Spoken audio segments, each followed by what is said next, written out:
A single announcement can change everything. Imagine a sunny afternoon filled with laughter, music, and the fragrance of fresh flowers, only to be shattered by words that will alter the future forever. That is exactly what happened at one of the most unforgettable gatherings at Downton Abbey, the garden party. What began as a perfect summer celebration soon became the moment that drew the curtains on an old world and opened the door to a new and uncertain one. The garden party at Downton Abbey is one of the earliest examples of how the show uses celebrations, not just as pretty backdrops, but as powerful storytelling devices. At first glance, it is a scene of pure beauty. The Crawley family invites friends, neighbors, and local dignitaries to a grand event on the grounds of the estate. The long tables are covered with fine linens, delicate china, and tiered trays of sandwiches and cakes. The sun shines over manicured lawns where guests stroll in their finest summer clothes, parasols in hand, sipping tea and exchanging polite conversation. To the eye, everything is perfect, a picture of Edwardian elegance. But as with so many moments in Downton Abbey, beneath the polished surface lies change. The year is 1914. Britain, and indeed all of Europe, is standing on the edge of something that will redefine history. The Crawleys and their guests, of course, cannot yet imagine the scale of what is about to happen. To them, this garden party is an affirmation of their lifestyle, a reminder that their traditions and class structures are steady and unshakable. But the audience knows better. We can feel the tension of the world shifting even as the music plays. What makes this scene so memorable is the balance between joy and the shadow of what's to come. On one hand, we see familiar character interactions that remind us why Downton captured so many hearts. Lady Mary is as graceful as ever, playing the role of the perfect daughter. Edith watches from the side, caught between admiration and jealousy. Sybil, with her progressive ideas, already hints at change by engaging with people beyond her class. The Dowager Countess, sharp-tongued and witty, continues her running commentary on everything she observes, providing moments of humor and insight. It all feels like a snapshot of life, frozen in time. Then the announcement comes. As guests gather, news spreads that Britain has declared war on Germany. The world of tea, croquet, and polite dances suddenly collides with the reality of a global conflict. The Crawleys, their servants, and their guests stand still for a moment, realizing that nothing will be the same again. For the audience, it is a shiver-inducing moment, a turning point not just for the characters but for history itself. That is why this garden party is remembered as one of the most powerful events in Downton Abbey. It is not just the end of a party, it is the end of an age. The laughter, the flowers, and the gentle summer breeze all seem to fade into the background as the seriousness of the news settles over the estate. This is the genius of Downton Abbey, using beauty and tradition to show us what will be lost, and weaving real historical change into the lives of its characters. The garden party reminds us that joy and tragedy often sit side by side, and that sometimes the most unforgettable gatherings are not remembered for their happiness, but for the history they usher in. Every year after Christmas, when the grand family dinners are done and the visiting aristocrats have returned to their estates, Downton Abbey hosts one of its most intimate and surprising traditions: the servants' ball. For a few rare hours, the strict lines of upstairs and downstairs begin to blur, and the grand house becomes a place of music, dance, and unexpected connection. Unlike the glittering parties for society, this ball belongs to the people who keep Downton alive: the cooks, maids, footmen, valets, and housekeepers. And on this night, they step into the spotlight. The event begins with a shift in roles that feels almost shocking in Edwardian England. The Crawley family, lords and ladies of the manor, line up to serve their servants. They pour wine, offer food, and extend hands in greeting as if the social ladder has been momentarily flipped. For the staff, who spend every day making sure the family appears perfect to the world, this tradition is more than a kindness. It is a rare acknowledgement that their lives, their loyalty, and their hard work matter. It is a moment of dignity, when the invisible are finally seen. As the music begins, something magical happens. The formal atmosphere of Downton softens, And the house, usually a stage for control and protocol, becomes alive with laughter and movement. The servants dance with each other, but soon enough, the Crawleys join in. To see Lady Mary or Lady Sybil share a dance with a footman feels both unusual and deeply human. The ballroom fills with a joy that is both simple and profound, a celebration of community that stretches across class divides. Yet the ball is more than just festivity. It is also a place where emotions surface, where stories shift. For Sybil and Branson, the chauffeur, the servants' ball becomes a moment of truth. What began as shy glances and stolen conversations grows more visible under the cover of dance and music. Their romance, so daring and scandalous, begins to feel real, no longer hidden in the shadows of the garage. The ball becomes the stage for love that challenges tradition and defies expectation. For other characters, the night carries a sense of bittersweetness. Carson, ever the dignified butler, loosens only slightly, but even that small break in his armor shows how much this event means to him. Mrs. Hughes, practical and kind, glows with quiet pride at seeing her staff enjoy themselves. Even the Dowager Countess, usually disdainful of anything that disrupts order, cannot deny the warmth and importance of the evening. What makes the servants' ball unforgettable is not its grandeur, but its intimacy. It reminds us that behind every polished dinner and glittering banquet lies the work of people who rarely receive applause. For one night, the walls of class come down just enough to reveal the humanity that connects everyone at Downton. It is a rare glimpse of equality, fragile and fleeting, but beautiful in its honesty. And when the night comes to a close, when the music fades and the family retreats back upstairs while the staff returns to their duties, we know the spell is broken. Yet we also know that for those few hours, Downton Abbey felt whole in a way it never does on ordinary days. That is why the servants' ball lingers in memory, not as a grand spectacle, but as a heartfelt celebration of belonging.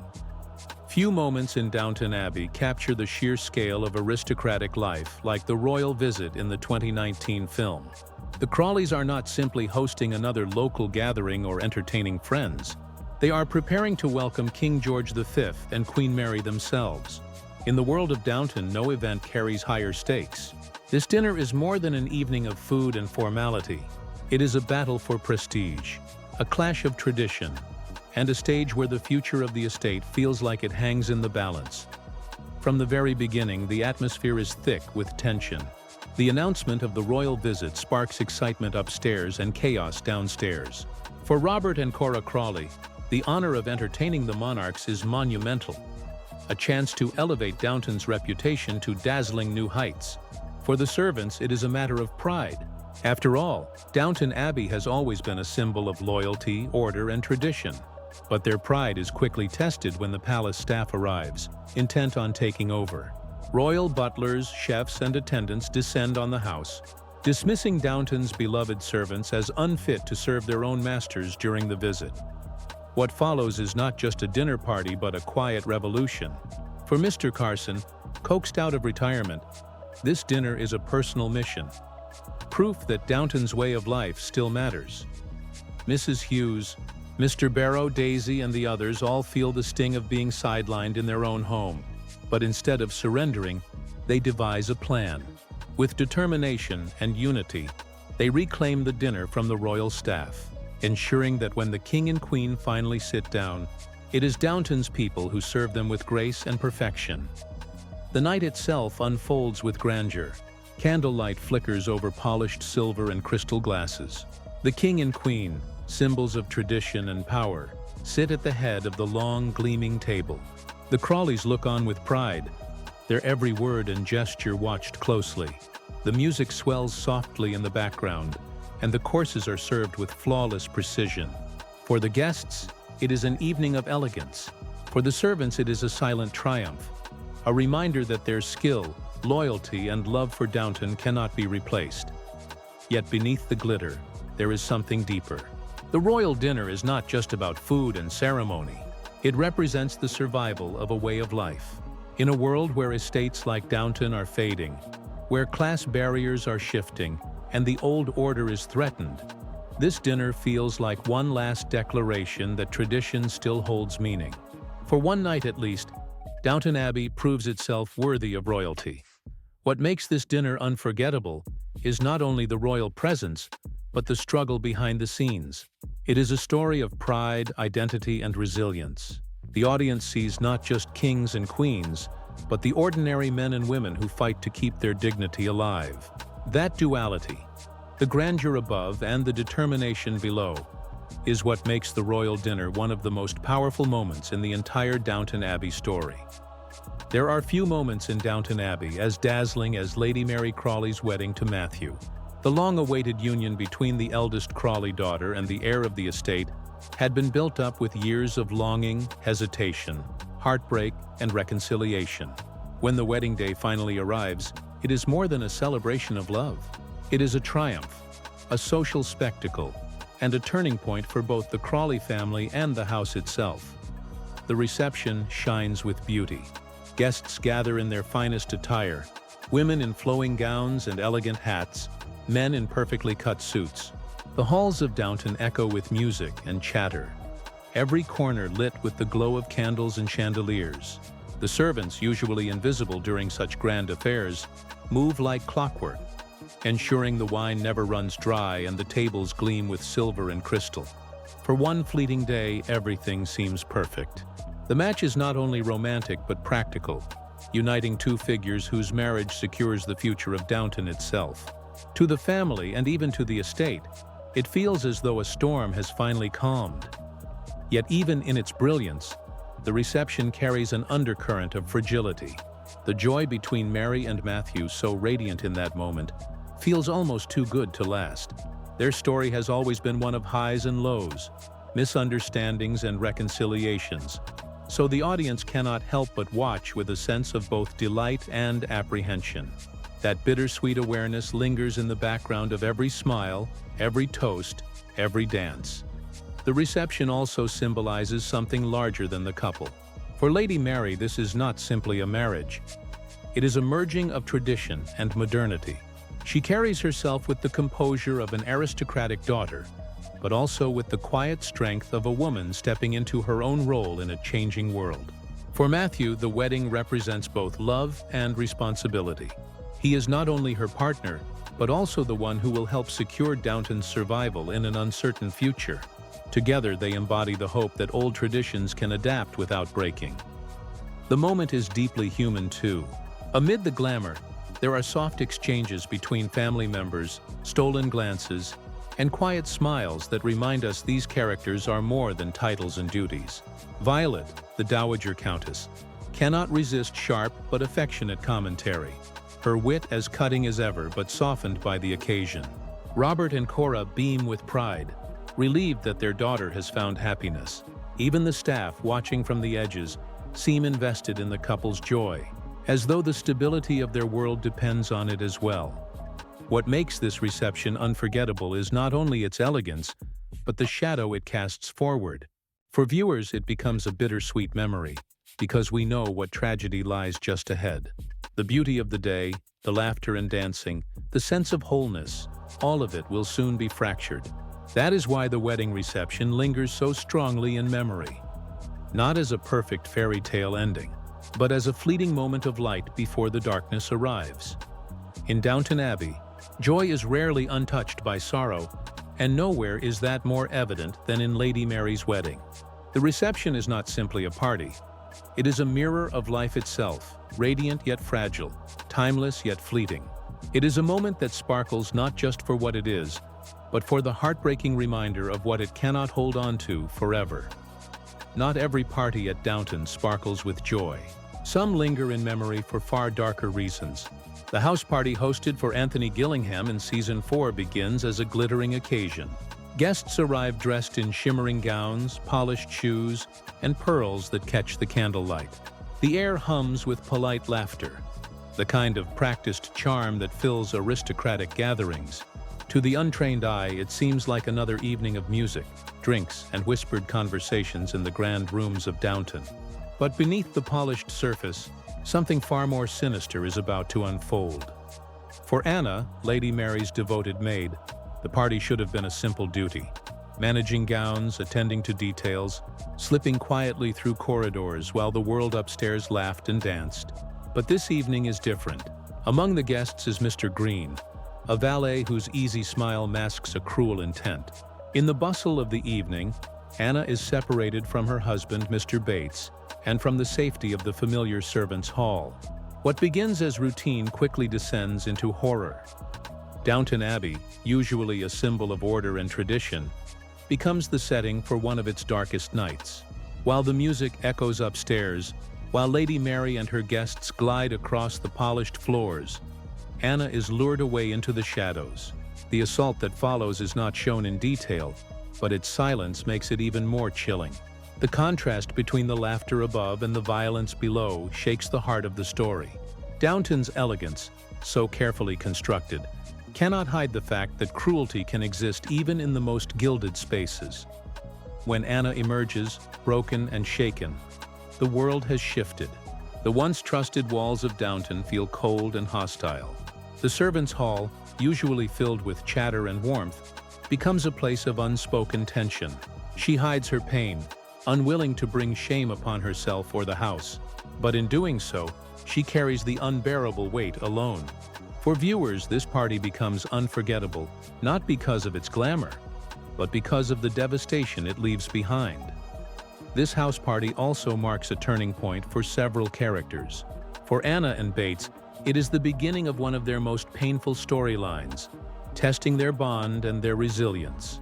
For the audience, it is a reminder that Downton Abbey is not just a romantic portrait of a vanished era.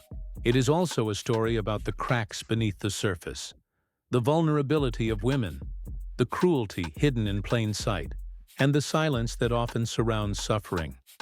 Unlike the joy of Lady Mary's wedding or the triumph of the servants' ball, the house party with Anthony Gillingham endures as a scar. It forces the audience to look beyond the gowns, beyond the chandeliers, beyond the polite smiles. It is a reminder that beneath every glittering celebration can lie shadows. And sometimes, those shadows change lives forever. The arrival of a new year should feel like a promise, a doorway to joy, love, and new beginnings. At Downton Abbey, the New Year's Eve party in the Season 3 Christmas special begins with exactly that energy. Music fills the grand rooms, couples dance across polished floors, and the Crawley family raise their glasses to the possibilities that lie ahead. Beneath the golden glow of chandeliers, everything looks hopeful, as if the scars of war and the struggles of the estate can finally be left behind. But in true Downton fashion, joy is never simple. The evening carries with it both celebration and sorrow, weaving the two together in a way only this story can. The party opens with warmth. Champagne flows, laughter fills the air, and the servants slip through the crowd with practiced ease, watching the joy of the family they serve. Yet for the Crawleys, this night is more than a festivity. It is a turning point for their futures. For Lady Edith, the celebration is almost cruel in its brightness. Around her, couples hold each other close, while she lingers on the edge of the room, burdened by disappointment. Her heartache and yearning hang in the air like a shadow, making her the picture of longing in a night meant for renewal. Lady Mary, on the other hand, seems to stand at the very center of the light. With Matthew by her side, her world feels complete. Their love, so hard-won after years of obstacles, seems to embody the promise of the new year. Watching them together, it is impossible not to believe that happiness has finally taken root at Downton. And then comes the dance. Matthew and Mary glide across the floor, their smiles unguarded, their eyes filled with the quiet certainty of true love. For the Crawley family, for the servants, and for viewers, it feels like a moment to treasure, a rare instance when everything is in balance. The hope of a new chapter feels almost tangible. The crowd counts down the final seconds of the old year, voices rising with joy, hands clapping, laughter ringing out. Midnight strikes and kisses are shared. For one fleeting moment, Downton Abbey is filled only with love and light. But Downton is never content with simple happiness. In the very same special, only hours later, tragedy strikes when Matthew's car crashes on a country road.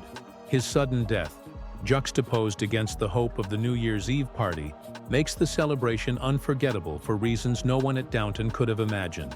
What was once a moment of joy becomes forever haunted by loss. Mary's laughter, Edith's longing, and Matthew's radiant smile are all frozen in memory, made more painful because of what comes after. This is why the New Year's Eve party lingers so powerfully in Downton Abbey's history. It represents life at its most fragile, joy that cannot protect against sorrow, love that exists side by side with heartbreak. The contrast between the glittering ballroom and the quiet horror of tragedy is almost too sharp to bear, yet it is what gives the story its depth. For the Crawleys, the party was supposed to mark a new beginning. Instead, it became the end of an era. For viewers, it stands as one of the most bittersweet nights in the series, a reminder that hope and heartbreak are often inseparable. The roar of engines is not the sound one expects at Downton Abbey. Yet by the time of Season 5, the world outside the estate has changed, and with it, the nature of its gatherings. The car racing party marks one of the boldest departures from the traditional image of Downton's celebrations. No chandeliers, no grand ballrooms, no orchestras playing waltzes under glittering ceilings. Instead, there is speed, dust, and the thrill of modernity. It is not a ballroom of gowns and tiaras, but a racetrack where elegance collides with risk. For Lord Gillingham and his set, car racing embodies excitement, progress, and the allure of living dangerously.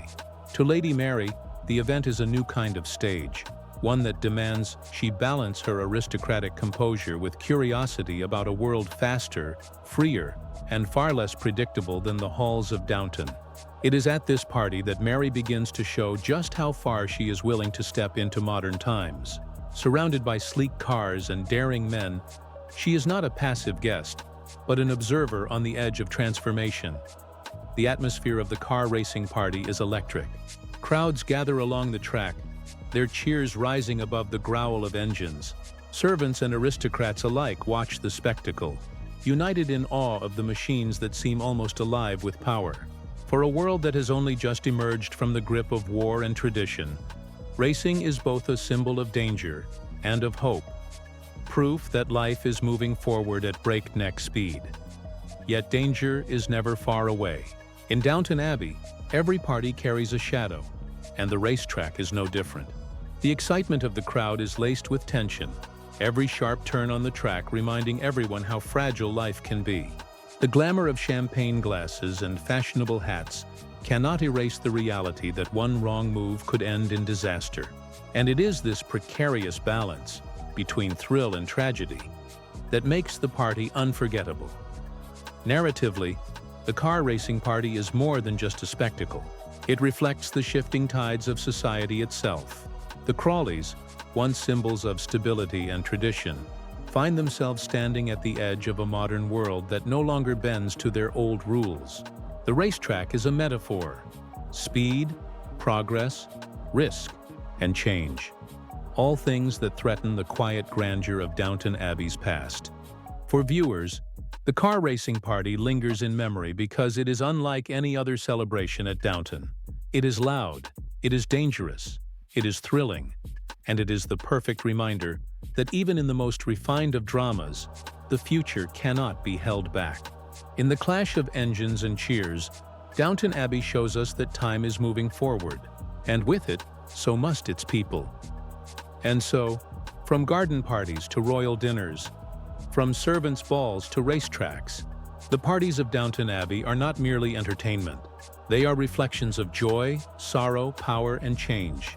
They are the moments where history and humanity intertwine.